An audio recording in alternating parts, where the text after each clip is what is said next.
They say we're loud, opinionated, afraid, telling us to hush, dim our historical light. But darlings, we're the heartbeat, sharp and keen, unveiling the truth behind the silver screen. History harpies, hear us roar. Through the ages we explore. Fashion, film, and TV's lore. Spilling tea, wanting more. Hi, this is Lauren. And this is Christine. And this is episode 2 of History Harpies, when we're going to be discussing a bunch of rock stars, biography, and the art of personality. And we are so lucky today because Lauren has actually written a biography. And so it's like Lauren is a guest on her own show. I like being a guest in my own show and in my own life, for that matter. We're all just visiting our own lives. Right. Life is just temporal. So, Christine, how's your week been going? That is a good question. I am very much looking forward to next week when I am going to New York to see Stranger Things on Broadway. Oh. So most of this week has been spent looking forward to next week. And I, too, am looking forward to next week. My family is on spring break. Not me, but my 2 kids who are home. And one will be at the beach, one will be here. And I think it will be a good week. I'm also looking forward to our Passover Seder. And a shout out to my sweet friend Jen, who will be hosting us tomorrow night and going to a lot of work to herself host about 22 people. That is amazing. Yeah, which is amazing. It's a huge feat. Passover is just, it's a bear of a holiday. It's a bear of cooking, and you can't make anything really good because of all the matzah. So, love you, Jen. Shout out to Jen. And I am actually going to say happy Passover to Lauren, even though it's early. And I'm a day early. I'm going to say happy Passover. I appreciate that. So, a couple weeks ago, I received an email in my inbox, which was absolutely stunning. And it said that Michael Stipe Of REM. would be on our campus in conversation with a colleague of ours. And at first, I thought that it was a different Michael Stipe, or, I don't know, some other scholar. Michael J. Stipe. Right. But in fact, it really was Michael Stipe of REM, who many people know and love. And I've been to REM concerts and listened to all the albums. And the idea of having him on our campus and up close and personal was very exciting. Was very, very exciting. And so Christine and I went to this Michael Stipe event, and we sat pretty close to Michael Stipe, and I met Michael Stipe. I have a picture of Lauren with Michael Stipe. Which was a very embarrassing moment for me of complete fangirling moron, not knowing what to say, and I'm sure he was incredibly uncomfortable, and it was a terrible celebrity moment. But nonetheless, very, very grateful that Michael Stipe came. And when I went to the public library about a week later, I came across a book that was a biography of REM and Stipe, and I actually took a picture of it and sent it to Christine and said, "Hey, have you read this book?" And why don't you share with our listeners what your response was? My response was, I don't want to say horror. Horror is a strong emotion. But when Lauren and I had gone to this Michael Stipe event, I was reminded very painfully of this REM biography, which is called, the name of this band is REM. And I had read it over Christmas break, and so when Lauren sent me the picture, I was both very eager for Lauren to read it herself so that we could talk about it and kvetch about it. And I think it sums up a lot of challenges with rock biographies, music biographies, celebrity biographies. So I was really happy that Lauren was about to read it, but I also, to be honest, I felt kind of sad that Lauren would have to read a biography that, again, in my opinion, has a lot of weaknesses. But neat things for us to talk about. Yes, and so even though once it was confirmed that the biography I had eyed at the public library was actually this biography that I've been hearing about now for a few weeks since this REM is a Michael Stipe event, I started to read it, and then what I would call hate read it. Hate read. It was a hate read. For a good, 5 hours. We went to the beach, and I brought the book. And it was sort of like, a car wreck that I kind of couldn't stop reading, but it was so bad. And as I read it, I was texting Christine and realizing why she hated this book so much. And just as a little background, I'm not an REM aficionado to the nth degree. I'm not encyclopedic on REM. I don't know as much about REM as I do about some other bands and musicians. So I was very eager to learn, and I didn't come into this book thinking a bunch of things that the author contradicted.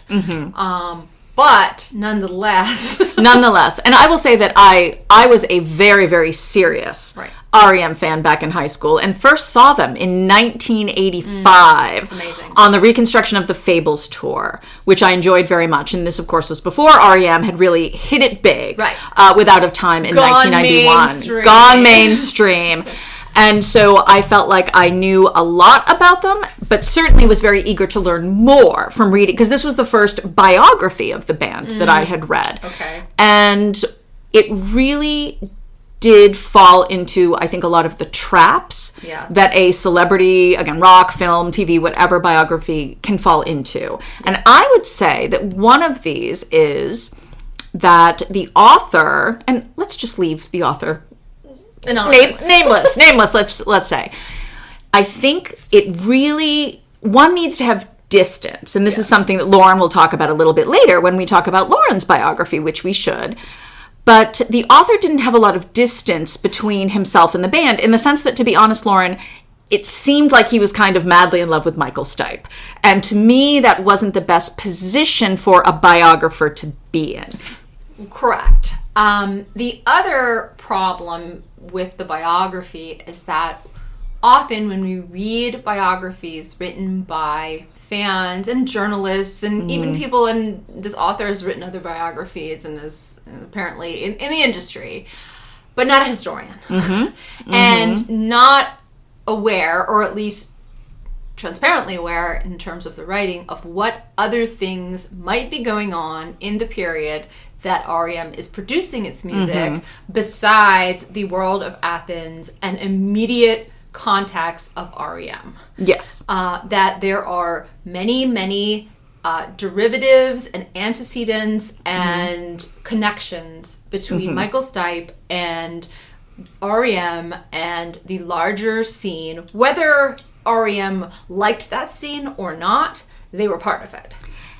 But that raises an interesting question. So as Lauren said, the biography really focused on the music scene in Athens, Georgia, but in a really tight, claustrophobic way. And one of the things that certainly Lauren and I are both interested in is sort of all different genres of music, sort of music history generally. And you don't really get a sense from that book of, did other people inspire Michael Stipe and REM? Besides Patti Smith. Besides Patti Smith and the B-52s. Were they fans? Again, were they listening to, I don't know, Mississippi John Hurt at some point? And I think, though, and a question that we probably should ask ourselves, is that bigger context of music history, antecedents, is that only something that you and I maybe would look for because we are historians, but that most people reading that biography of REM would be totally thrilled and say, we don't need that other stuff. Right. And my response to that is they need that stuff, if only to better understand and position the band that they love so much and want to understand, because they need to understand how REM is operating within a larger musical hemisphere that includes hip hop, that includes a different kind of grunge, that includes all kinds alt of country, alt country, easy listening, right? Adult contemporary, all sorts of things. And especially when REM is played on the radio, is mainstream. They are mainstream in the same way that Mariah Carey is. Yes. And just because they don't necessarily fashion themselves as in the same genre as Mariah Carey, doesn't mean that people who are receiving their music aren't appreciating both Mariah Carey and REM. And this actually raises one of the most interesting points about both the event that we went to go see with Michael Stipe and the biography. And that is, in both cases, both Michael Stipe when he spoke to our colleague and in the biography, there was a great interest in arguing or suggesting that REM was kind of one of a kind. That they, in the 1980s, they were the only ones who sort of transitioned from being on the margins to in the mainstream. They were the only ones who were politically active, that they were really detached from both the music scene, but then what was going on MTV. And an original kind of rebel. Original kind of rebel. And so one of the most shocking moments to me and Lauren in the event that our colleague had here on campus with Michael Stipe is that Michael Stipe, for reasons that still remain a mystery, Michael Stipe insulted Michael Jackson. And insulted Michael Jackson in that, as if he was a pop artist that was fluffy, frivolous, of no account, sort of stereotypically ridiculous. And that was something where we kind of exchanged a look at the talk, but then reading the biography, it really puts it in context. The idea that if it wasn't REM in the 1980s, then it was kind of bad or ridiculous or too poppy or too heavy metal. And that was a surprise, wasn't it, when he said that? It was a surprise. And also, just so our listeners understand, I don't believe that his response had to do with Michael Jackson's reputation or actions as a pedophile. Correct. His Absolutely. It was just about music. As a musician. And yes. He had this knee-jerk negative reaction to the thought of occupying the same space as Michael Jackson. Yes. And anyone living in, the mid-1980s... and thinking about MTV in the 1980s. And thinking about what was animating the public could not exist without a world with Michael Jackson in it. And whatever you think about him and whatever you think about his actions or, some of the terrible things he did later in his life or during his life, he nonetheless was a hugely influential artist and, crossed racial lines and, and was a pioneer arguably in ways that maybe REM is not. REM is not. And that was something where, in terms of thinking about how we understand an artist, whether it's, again, a band, an actor, how we do look at their lives, look at their past lives, put them in context, that absolutely is one of the reasons why, again, we want that context. Because however much an artist might think that he or she is just on their own and an originator and a rebel, we always have to think, well, how are they part of a bigger trend, a bigger movement, and what else is going on that, again, is infusing all of these influences? So this is a really good transition, I think, to thinking about the first text that we're going to talk about, which is the recent film, A Complete Unknown, which is the biopic of Bob Dylan. And often when people think of the 1960s, even the late 1960s, the Beatles, the Stones, Dylan, they don't realize how popular somebody like Frank Sinatra still was. And I think that idea of wide taste, generational taste, wider publics is something that's so important to consider, and something that is equally absent in the new biopic about Bob Dylan in ways that it is also absent in the biography of REM. And I hate to say it, because I worry, Lauren, that it sounds like we just don't like anything. We like so many things. We like so many things. And we'll talk about things we like later. And we are huge REM fans. Huge REM fans. And again, 1985. And that wasn't the last time I saw REM. Right. And, huge REM fans. But one of the things we talked about with Michael Stipe, and that is very pertinent with the biopic of Bob Dylan, is this question of authenticity and how you actually can know an artist. And one of the frustrating things about our Stipe event, about the Stipe book, and again, that is a nice segue to the Dylan film, is it seemed to us as if Stipe was kind of giving these sort of almost canned answers. And so obviously this is pertinent to the Dylan film in that how do you know an artist in his own life? How do you know an artist when you're kind of going back, going to his past, doing a biopic, doing a biography? How can you penetrate, right, these very solid outer layers to understand the person? Or do we even need to understand the person in appreciating their art? I think that's a good question. Something that is famously known about Bob Dylan is that he was a sort of magician and created all these different personae, and we'll never know the real Dylan. And that's something that's pretty well documented about him. The canned answers are also pretty famous. That famous Time magazine interview he did. I'm not a folk artist. I am a folk artist. Those sorts of things, which are in the kind of cultural canon right now. But if on the one hand we know artists as caricatures or as inventions of themselves, right? What is the function of a filmic biography in furthering understanding beyond those layers? And that's one of the big problems, right, that we experienced in watching A Complete Unknown. And for those of you who haven't seen it, so it's a fairly chronologically tight biopic. It doesn't show us a big sort of span of Dylan's life. It's only a few years, ending with when Dylan goes electric at the Newport Folk Festival. And so it's not as if this kind of birth to death thing, for example, which we get with Walk the Line, almost the Johnny Cash biopic. It is fairly tight, and it's the beginning of his career. And so we have what should be a really exciting set of moments in Dylan's life where he is crafting these personae, right, and becoming this artist and becoming famous. It is also, in the chronology of, say, 1960 to 1965, the moment of quintessential Dylan, of the most beloved Dylan, of the Dylan that people cherish arguably the most. Yeah, I agree with that. And that by 1969, Dylan does not have the sort of popularity that some of his contemporaries do, the sort of sense of being in touch with the counterculture in the same way that other artists do. And so the movie is very much a romantic and soft capturing of these few years that Dylan is, again, crafting himself, but also entering the public imagination in a very, very endearing way.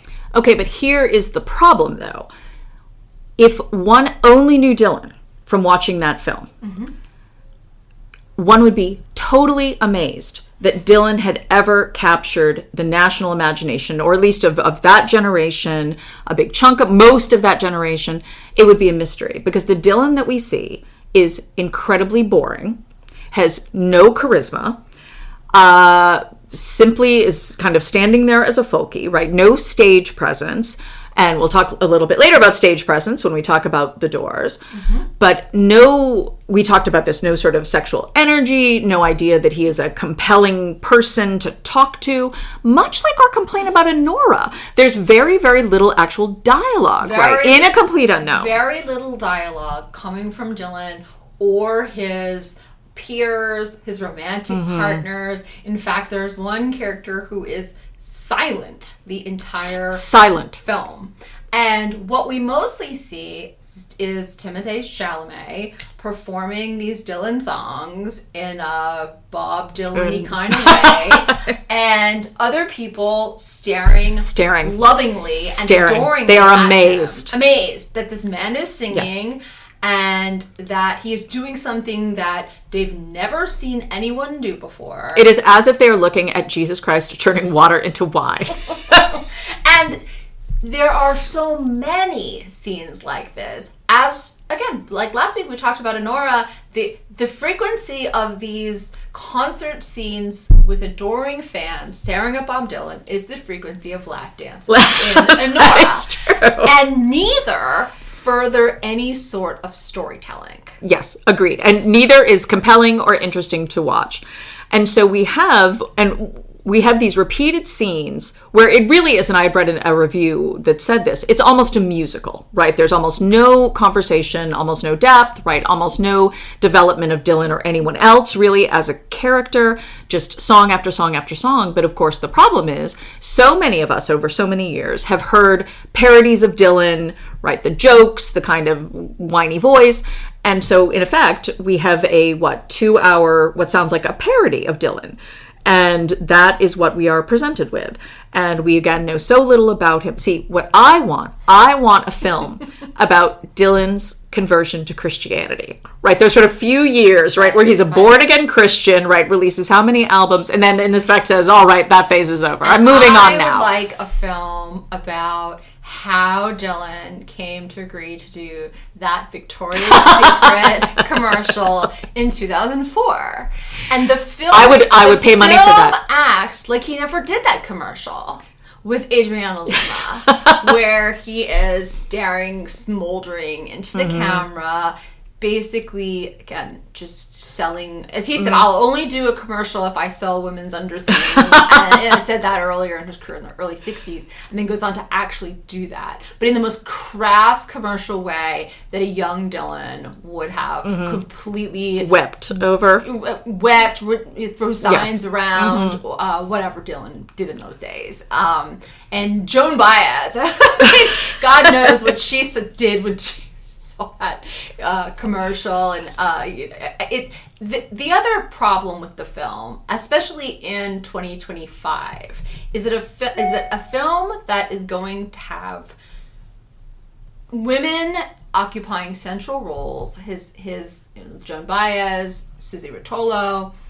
have no voices, have no backstory, have no personalities, and we get no sense of who they are in this film. There was a female character, we still can't figure out who she was, who was with Dylan. And there is, and as Lauren said, there also is the silent character, right? The wife of Pete Seeger, who seems to never speak. And there wasn't any interest, certainly, in exploring these women. But again, the film isn't interested in exploring Dylan, right? We don't have any kind of sense of his personality. No. It isn't that the film is particularly muting women. They're just muting everyone. Everybody. And really, it is an interesting comparison. The same director, James Mangold, he did Walk the Line, a biopic of Johnny Cash, a biopic that then became parodied by the Dewey Cox Story, which is a wonderful parody of Walk the Line and a wonderful parody of biopics, right? Where you do have these beats that you keep sort of hitting. And we don't even really see, actually, the sort of, we don't see drug use with Dylan. As I told you when we watched it, I wanted to see the moment where Dylan introduces the Beatles to pot. Right. Something that would have been interesting, but we don't have anything like that. No. And so I think that in terms of authenticity, right, we just have no idea. We have no idea. But then the other question is, if we read a good biography of Bob Dylan, would we have any sensibility that we knew him? And I confess, I have not read a biography of Bob Dylan. I've read several articles about Bob Dylan, positioning him in larger 1960s culture, ideas about Bob Dylan and identity and authenticity, and Love and Theft, which is Eric Lott's book that was written in the early 90s about blackface minstrelsy, which then Bob Dylan took that idea and labeled his new album Love and Theft. So the question also of Bob Dylan's own originality, Bob Dylan's influences, and perhaps the kinds of theft he committed are all interesting ideas. Again, they're not captured in the film at all, but they are nonetheless ideas that animate conversations about Bob Dylan. And again, there was a couple decades ago, Sean Rowlands, a famous American historian, wrote an article about Bob Dylan, sort of defending Bob Dylan and talking about Bob Dylan's ideologies. And Bob Dylan has, for many decades, been part of the musical landscape, has been a kind of touchstone for many different generations and can mean many different things. And the idea that a film that would come out in 2025 wouldn't even remotely hint at any of these conversations is bizarre. Well, so what was the point of the film? That is, why do we even need a Bob Dylan film in 2025? I don't know. Because it was it okay to introduce Gen Z to Bob Dylan? Maybe. They don't seem interested. Maybe they should be. Was it kind of okay, it's the moment for baby boomers to be reminded of their greatness back in... By the way, I'm going to interrupt myself and say, one of the worst crimes of biopics was committed in this film, and I just have to say it, and that is every single biopic set in the 60s, right? We have to see television news stuff. We have to see the assassination of President Kennedy. There has to be some reference to the Vietnam War, right? It's so clunky. And I can't think of a good biopic from the 60s, although we'll talk about The Doors in a second, where these things aren't, again, clunky, sort of hammered in, just, it's as if a biopic from the 80s that threw in something about Ronald Reagan on the news, right, talking about the Soviet Union or something. Right. These supposed touchstones that at this point I think are parodic and just tedious and silly almost to see them in a biopic. I would rather just not have those sorts of things at all, of like, this is a really important historical moment. Get it, people watching the film? I'm kind of tired of that. Well, also, I think that's a good point. And we do have so many innovative texts, like the Americans, do a fantastic job of Absolutely, capturing the 1980s without those touchstones. Yes. We do have the TV on once in a while, right? We do see Soviet news. We do see... again, the sort of usual suspects, but we get such a richer sense of the time period and the different events that are motivating these characters and the historic context of the Cold War in a way that we do not get from the 1960s. And Absolutely. so there is precedent in terms of the ways that filmmakers in 2025 could really think carefully about history and these characters' relationship to it. Yeah. And The Americans, a wonderful show that is so terrific this way. When we see the attempted assassination of Ronald Reagan, but then we even see something like, David Copperfield trying to hide the Statue of Liberty, right? And so, yeah, I agree, it does it really, really well. So maybe we should actually start talking about The Doors. Okay. Another film, biopic set in the 1960s that is also touching upon, right, resistance, the baby boomer generation, rock, drugs, the whole shebang in a way that is 7 billion times more exciting than A Complete Unknown. Yes. So The Doors came out in 1991, directed by Oliver Stone, who is a provocateur, and many people, particularly Gen Xers like us, have lots of opinions of Oliver Stone and his various films. Also, last week we lost the wonderful Val Kilmer, and who holds a special place in my heart for many of his terrific performances, from, of course, Top Gun, most famously, to The Saint, which I very much enjoyed. Real genius.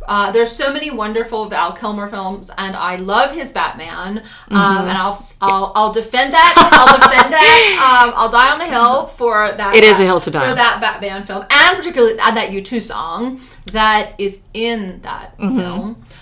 So rest in peace, Val Rest in Kilmer. peace. Very sad. If the documentary about him was really touching, really sad, that his children had done with him a few years before his death. It's a tough watch, but you really see, again, his artistry, what an amazing actor he was. And obviously it's a cliche to say someone is taken from us too soon, but it is completely true in the case of Val Kilmer. So we were inspired to watch The Doors again. Which I had seen in the theater. As did I.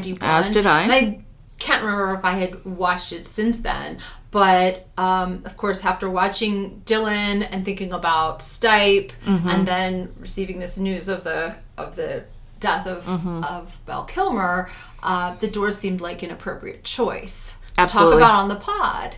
And also, Christine let me know that this thing called, what is it, Tubi had it on there for free. Although I would have paid for it. Love Tubi. I would have paid for it on Amazon. But anyway, Tubi had it for free. Although with commercials, and let me tell you, it's a long watch. It is. With it commercials. Is. It is. Which, again, I But it's a price I'm willing to pay. Yeah, it's a price I'm willing to pay. So The Doors, which is a very, very different film than A Complete Unknown, is also in very many ways a concert film. There are many scenes, many long performances, many scenes of fans, of stadium concerts, of smaller concerts. Many scenes that can parallel scenes from A Complete Unknown. Christine, how did they differ to you? They differed from me in many ways. One is exactly that we see performances in very, very small clubs, right? And then bigger theaters. And so even just the performances, you have a sense of movement, right? You have a sense of arc in the career. And in effect with Dylan, we see the small clubs, but then we just kind of see the Newport Folk Festival, which isn't that different. But then, of course, the most important difference is that with Val Kilmer as Jim Morrison, you have a sense of movement himself, right? Physical movement. You have a sense of dynamism. Certainly, we see the ways in which Morrison perceived himself as being kind of a shaman, that this is intended to be a kind of Dionysian ritual. He's appealing back to this notion of Greek gods and sort of ecstasy. And this was obviously something that Morrison did himself in his career, but that Val Kilmer captures so wonderfully. So you have an absolutely electric sense of these performances, right? I think you really feel what it was like to be watching one of them with his, again, charisma and energy. And that is something, of course, that is so different. So different. Because all of the performances in A Complete Unknown, right? Standing there with the guitar harmonica thingy, and they just seem so repetitive. Whereas, again, there's so much, again, energy and excitement. And the question it raises is that I do not believe that Bob Dylan was a boring guy to watch in concert, because people love Bob Dylan, and I'm a Dylan fan. I haven't seen him in concert, but he is supposedly an animated guy. But in contrast, Jim Morrison, I mean, again, played by Kilmer, but there, you know why he was famous. You know why people would push in, would get naked and run up on the stage with him. You know why he sold out stadiums. You know why he was all over the news. You know why he was in the zeitgeist. And the kind of electricity that Morrison had, that a lot of rock stars have, right? Yeah, absolutely. Mick Jagger, absolutely. You know, Paul McCartney, Elton John, you know, go through a whole litany of people. But the film draws you in, and the film, and again, coming out in 1991, decades after Morrison's death, draws in generations of people who weren't familiar with him or maybe knew a little bit about him, but within minutes. It is easy to understand why he became famous, that he would become famous, and also why he would become incredibly self-destructive. Yes. And so one of the most interesting things about the film is that you do have this very clear through line. The idea, based upon what Morrison said about his own life, that when he was a child, his family witnessed a car accident of Native Americans, and his belief that the spirit of one of those dead people had passed into him. And again, Morrison had told this story repeatedly during his own life, and obviously this is what Stone chooses, right? We see the accident at the very beginning of the film. The older Native American man keeps reappearing, and this was something that was then parodied in Wayne's World 2, which we won't talk about now. But there is this really clear narrative structure and framing to say, this is how this man understood his own life. Morrison thinks this about himself. He is convicted about this idea. And something else, though, and we obviously don't have that with Dylan, right? What I think is so really wonderful, and in part this is because Oliver Stone was a wonderful filmmaker, we never have a moment, right, where Kilmer as Morrison is saying, by the way, I have this sensibility that I was, it is all shown us in this really powerful and really effective way. And as you say, very quickly, we have this sensibility, who he is, what he wants, and even though we have this kind of narrative jump, it works really well. We feel like we know who he is so quickly. Yes. And there's also the real turmoil between Morrison, his bandmates, his lovers, his own fans, that runs throughout the film. This is a difficult guy. This is a guy that a lot of people hate. This is a guy that a lot of people hate sometimes. Yeah. This is a volatile person that has an incredibly tempestuous relationship with other people. Yes. And so it is not a bunch of adoring fans staring at him. It can be some adoring fans staring at him while other fans are screaming at him, sing Light My Fire. Yeah. People get angry at him quickly, and there is a lot of resentment. There is a lot of real frustration, rightly so, because he's stoned or on whatever, something else whatever. most of the time, and won't participate in what the band is doing, won't show up on time, or acts completely inappropriately. And these sorts of things show us that, again, not only there's a real person there, but that being a rock star and having this kind of elevated career is so difficult, and so difficult for him, and that it's not just that fame is a monster, right? And you see scenes in A Complete Unknown where fans are pounding on the windows door of a car, and Dylan's like, I don't want to be part of this. Yeah. But for Jim Morrison, it really, really, it both ate at him, and it both was something that made him alive.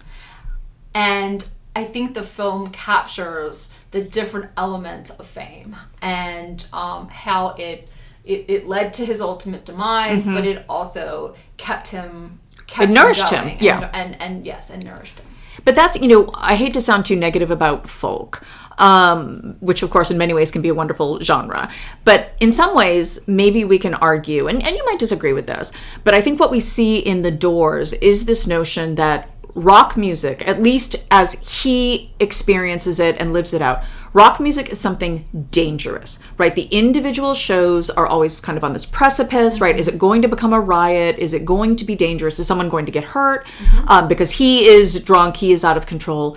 And of course, there's very much a sense that part of that is intentional, right? He wants that kind of danger. He wants to flirt with the danger. He's a provocateur. But you can argue, right, that this is part and parcel of what rock is about, right? From its origins, right? From its development out of blues. But in a sense, there's never people throwing things at Dylan when he goes electric, notwithstanding, right? Although that might prove my point. Folk in A Complete Unknown, it is so passive, right? It is so placid. However much Joan Baez or Pete Seeger or even Woody Guthrie, right, see this music as being a protest genre, right? The music itself is so bland. We talked about this while watching A Complete Unknown, right? Everyone is kind of sitting there, quietly, politely clapping. And the contrast, right, with those scenes in The Doors of people who are out of control. And obviously, if A Complete Unknown had wanted to, it could have shown us the Beatles with that same kind, right? Lack of control, danger. And one of the weirdest scenes in A Complete Unknown is when we hear the Kinks on the radio, right? And Dylan's like, that's the Kinks. Right. And it's sort of out of nowhere.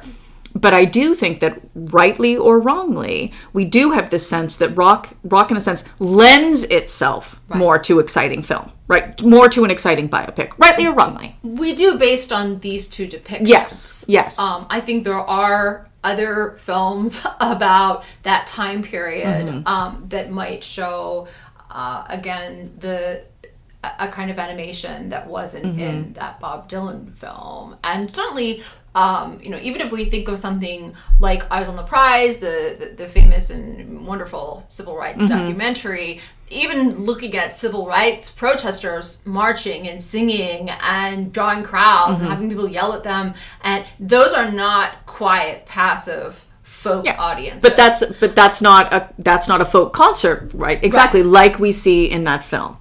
And so in a sense, the glimpses that we see, and certainly I haven't watched a lot of biopics about folkies. I'm not sure there are that many, right? Who knows?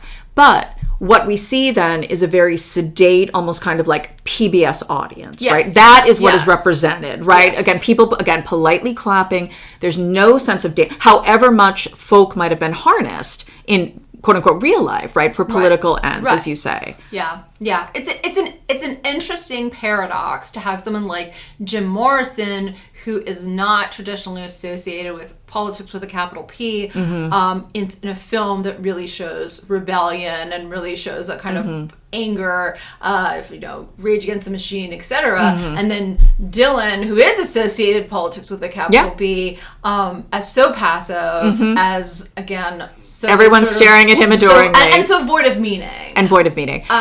And that's again, whether we could chalk it up to the performances, whether we can chalk it up to, again, the charisma of someone like Jim Morrison, or all the other trappings of him that made him interesting, is, we can debate about that. But Stone does a better job of capturing a kind of biography that is more multi-layered, and that does give, I think, a greater sense to the music, to the person, and to the individuals that were touched by his life. Well, speaking of that, that actually might be a nice little segue to something else we do need to talk about as a contrast between the two films, and that is sexuality. And certainly, The Doors is much, much more explicit. Yes. And A Complete Unknown is, I think, fairly, again, passive, fairly chaste. Is that fair to say? It is. But we see all of these particular moments in Jim Morrison's life. He has relationships with different women. We see this kind of partner that he has in Pamela Morrison, this other relationship that he has with Patricia Keneally. But it is absolutely the case, right, that part of this danger, part of this ecstasy is his relationships and sort of his open sexuality. Again, totally vacuous in the case of our Dylan film. Yeah, and it's interesting because Dylan is known for his relationships. He captures them on his album covers. He is somebody who's known to have these all sorts of relationships, marriages, and to write about them in his songs. So he is somebody who thinks deeply about relationships and women, and as Blood on the Track shows us, right? But we don't get a real sense of any depth of that understanding. And it isn't that Jim Morrison is captured as some kind of sensitive hardly right. Definitely not a feminist. He sleeps with anything that walks, and he is he's crass, and he is vulgar, and he is abusive to Pamela, and he is pretty awful to the other woman too, but nonetheless, he is sexually magnetic, and his sexuality is a big part of his career and his life, and even the imagery of him, the kind of things that are written on his gravestone continue to profess a kind of, as I have seen in Paris, admiration for his sexuality. Yes, absolutely. And I don't think that anybody who remembers Jim Morrison or that would learn about Jim Morrison could learn about him without learning about this particular aspect of his life.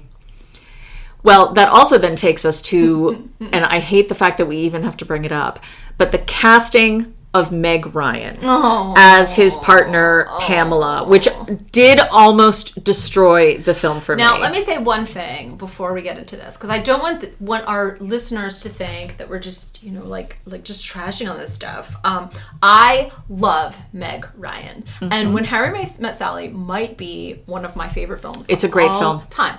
I love Meg Ryan, and I love her in just about everything. I have been watching Meg Ryan since she was Betsy Montgomery on As the World Turns. Turns. So yes, absolutely. We are talking about this specific film, her casting in this film, and not her great work in other things. No.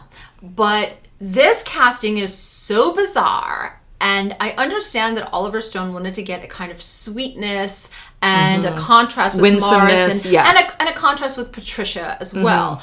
But Meg Ryan is America's sweetheart. And there's no edge to her in this film. Even there is edge to her in other films that she's in, but this one is flat. This one is just complete admiration, complete acceptance. She's a doormat. She won't veer out on her own, and she doesn't portray her love for Morrison in a way that is particularly convincing. Sure, we know she loves him, but why Meg Ryan makes it very, very hard to believe that this particular Jim Morrison, played by Val Kilmer, is going to be spending his life with his muse as Meg Ryan. She just doesn't seem musy. But then the opposite is also true because, of course, in the film, we also see Pamela Morrison shooting heroin. We do. And Meg Ryan, No. as fond as I am of her, she's just her not shooting. She doesn't do. She's not and heroin. It does not. It doesn't mix. vibe. It does not mix. It doesn't vibe. And it is interesting to think that at that particular point, right in the very, very early 1990s, you know, she was just on the cusp of being the huge star that she would be later in the decade when she did her films with Tom Hanks. Right. But it is, And the films with Tom Hanks, of course, make sense. exactly, yes, That's who she is. That's who she is. She is rom-com queen. She is cuter than a button. Cuter than a button. And she is not heroin.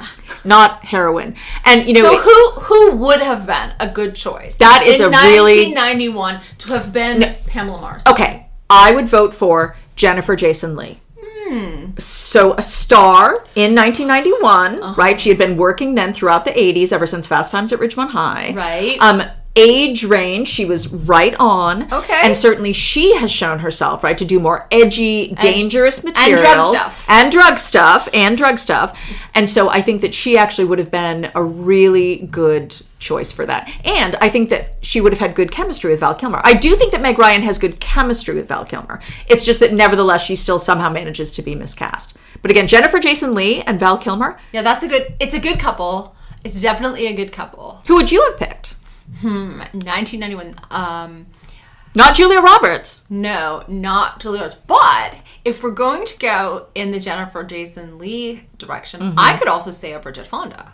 Oh, yes. Yeah. Because Bridget Fonda would have been an up-and-coming person. Yes, I agree. Would have been somebody that, you know, could have fit into a lot of different molds. She's kind of edgy, too. She could have a smoky eye and, you know, that look. She could go in, she eventually did go in the Tarantino direction. She did. So the drug vibe is there. I mean, It is there. She's drug adjacent. Okay. So I don't mean to just take people out of single white female, but Bridget Fonda to me feels a little.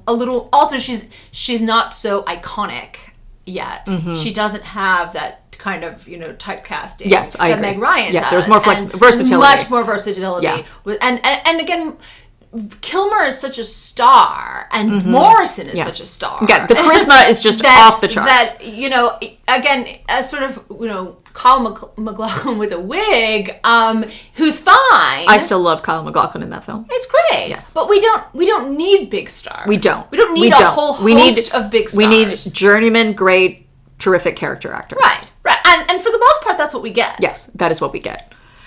So one of the, I guess the last thing I'll say about The Doors, and then maybe we can move on and talk a little bit about Sophie Tucker. Sure. Is, do we feel like we have a better sense of who Jim Morrison is because of the structure of the film, because of the performances, because of the dialogue? That film to me feels so much longer than A Complete Unknown, right? It just feels fuller. No, maybe that's because we watch it with the commercial.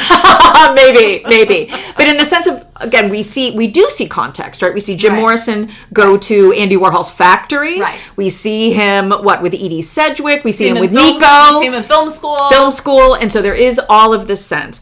And he is someone who also invents himself. Right? Absolutely. But I do feel like we have a greater, I don't know. I mean, I think I go back and forth on But this. I Do would we also- feel like we know him or don't we? I feel like I got a sense of what it was like to see Jim Morrison through Kilmer's performance. Yeah. And I don't know whether I know him as he, quote, really was, but I get a sense of what it was like to go to a Doors concert. Yes. And I believe in the storytelling of the film. And it is convincing to me that, you know, I'm not matching for matching whether every Kilmer move is every Morrison move or anything like that. But the energy, the dynamism, and the kind of connections that are being made in the musical scenes to me gave me a real profound sense of being there. And that is something that's very hard to capture. Agreed. And that I think is completely lacking in A Complete Unknown, as much as it again claims to be this concert film. And maybe that's that Chalamet just doesn't land it. Maybe that it's too much of a stretch for Chalamet to go to the Dylan place.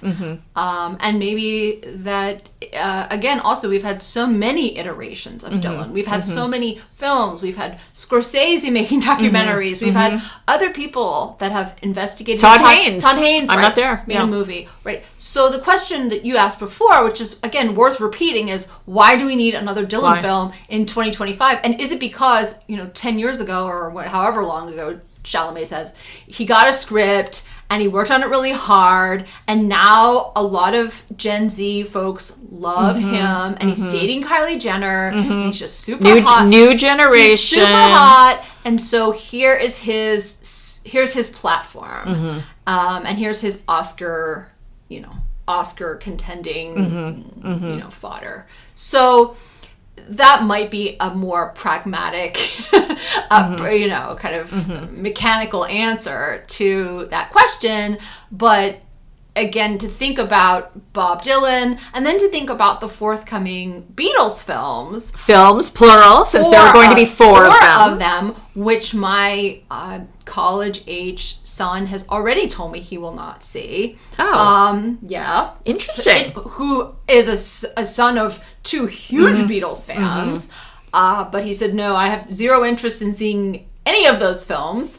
So I wonder if he is not willing to spend time in the theater with his friends seeing these films. I don't know, maybe he's just a weirdo, but I can't imagine that other young people are going to go. Say, I need to see a film about Ringo. It's hard to imagine Gen Z saying, I need to see a film about Ringo. Right.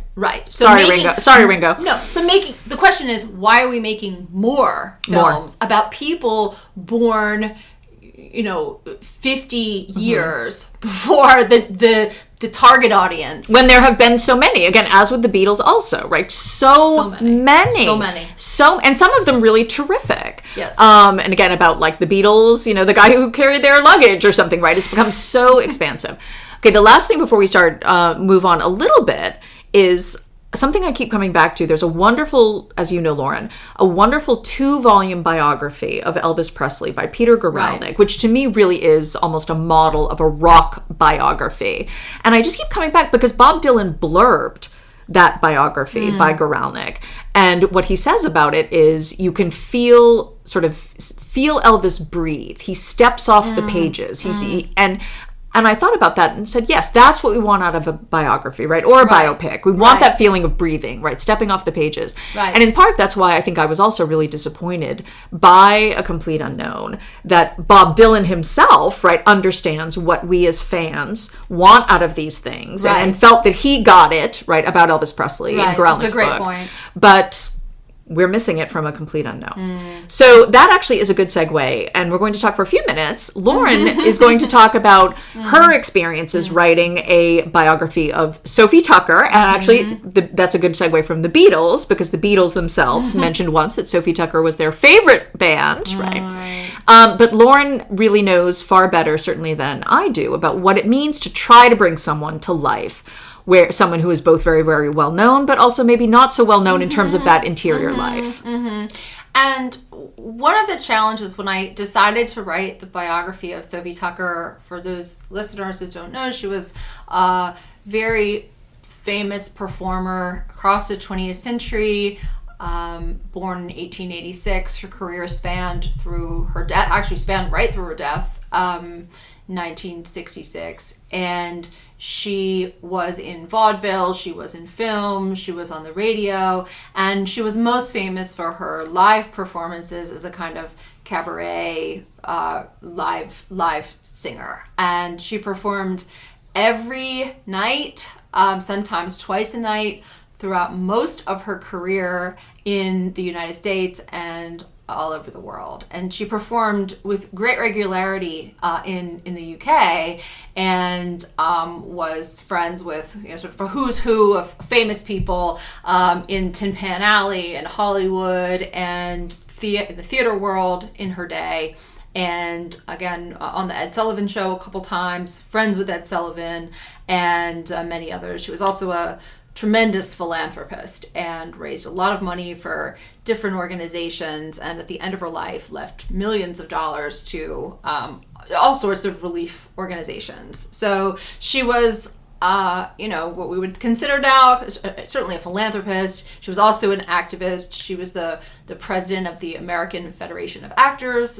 She was the first female president of the American Federation of Actors, and many, many other organizations. But I'm not going to, if you are interested, you can check out the book. But the questions of how to write a biography are it's a very, very tricky genre. And anyone who tries to tackle knows immediately how difficult it is, because on the one hand, at least for me, you did not want to tell the minutia of this person goes there, what they ate for breakfast, right? They picked up a dry cleaning, and then they met this person, and then they went to this performance.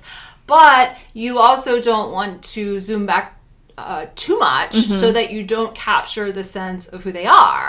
And then there's the issue of your proximity to your subject. Now, my subject lived in mostly lived in the 20th century and in the early 19th century, and died before I was born. But it's a person that I wrestled with because her life was so complicated, and she's another person who, like Stipe, like Dylan, and like Morrison, had an artificial personality that she fabricated, that she repeated over and over again in interviews, in her own autobiography, and in most kind of recapturings of what it was like to be with her. So it's difficult to find out, quote, who the real person is when these figures don't make themselves as available, even in personal papers. So Sophie Tucker left behind about 700 boxes of personal papers in the New York Public Library, and I went through them all. And I certainly left with a better sense of who she was. I certainly knew what made her tick, what made her angry, but in particular, her silence on her family was really, really telling. And she was unwilling to talk about certain subjects, even in personal letters, even in a kind of correspondence that wasn't made, accessible to the public until later. And so it's quite difficult to get into the, quote, real person. And that's what everybody always wants to know. Yes. Right. What was she really like? And again, as a biographer, it's questionable whether you are ever going to be able to answer that question. Well, and I guess one thing that is an additional dynamic in thinking about the figures that we've been talking about, including Sophie Tucker, is, of course, we're talking about people like figures from the 1960s, right? Obviously, Sophie was still alive, right, and part of the 1960s, but her career had flourished earlier. These are obviously people existing before social media, right? And I think maybe what some people might assume, right, is that there is a greater ability for us to sort of get that authenticity, to sort of push past that self-representation. If we are getting a photograph, right, or a picture or something someone's posting about their breakfast. But of course, that's not the case, right? Because social media is just giving a different kind of representation. Right. And so it is interesting, right, to think about, okay, the biographer of the future who is looking at the Sophie Tucker or the Bob Dylan, where in that case, right, there's a PR social media manager, right, who is assembling these things. And it's just the case that we can never know. But then the other question is, why do we want to know, right? And why do we want to know? Beyond that, to think about the fact that now, I was listening the other day, there are new Instagram faces that we all can make. So our own Instagram faces are, or maybe not ours, but again, people who gram it, people who do whatever they do. They have a Kardashian face. They have they want to look the way that particular starlets Yeah. or celebrities or influencers look on Instagram. Same filter, same cheekbones, same angle. And then so those kinds of manipulations change, but then the images change too, but the images are completely constructed. So when you're seeing somebody on vacation and you know they're enjoying themselves and they have a drink and they lift it up and they turn their head a certain way, that has been practiced and rehearsed and deleted and filtered and redone and retouched. So that makes it even harder to know what actually happened. What actually happened and to penetrate. And it is so interesting that our society in general, right, that is so interested in sort of inward focus, right, interior person, that in a sense, whether it's thinking about future biographers or just other people, right, it's even harder for us to grasp what should be easier. So that probably is all the time that we have to talk about that. But we do need to do our book recommendations and our weekly Harp or Love. So why don't you tell me your book recommendation for the week? Well, my book recommendation for the week is Duke Ellington's America, written by a friend of mine, Harvey Cohen. He wrote this book a while ago, but to me, it's still one of the best biographies out there about not only a musician, but a historic figure. It, as its title suggests, it details what America was like in the period that Duke Ellington was living and the people that he interacted with and all the genres that he influenced and the larger racial politics of the Duke Ellington eras, and there are many of them. It also does a really great job of introducing new listeners to jazz, to what emergent jazz sounded like, even off the page.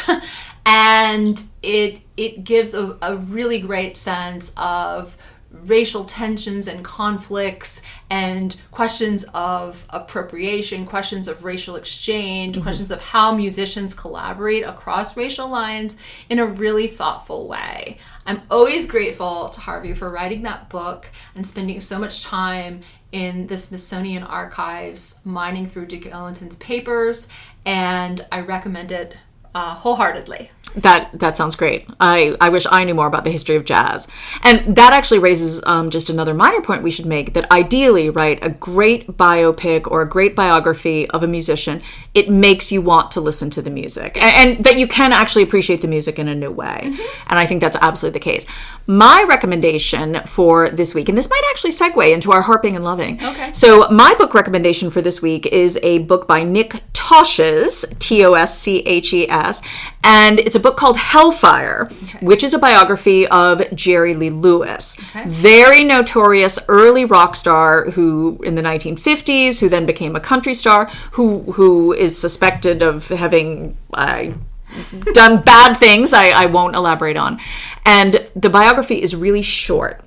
And again, even though it goes sort of from birth to Jerry Lee's life at the time of the writing, there isn't this sort of tedious what he ate for breakfast. It absolutely puts his music career, working for Sun Studios, getting famous, marrying his 13-year-old cousin, it puts it in the context of Pentecostalism, Christianity in the American South, certainly part of blues, right? Part of early kind of quote unquote hillbilly music. But the whole idea is that this man's life is like an Old Testament sort of prophet and someone who is tempted by the devil, and it's just so well done. And again, really short, really accessible. You read it and you're like, that's just amazing. It becomes this real American story. Yeah. But then, and I'm going to segue into my harp, even though this isn't really a harp for the week, but I find it a great irony that this is one of the greatest rock biopics ever.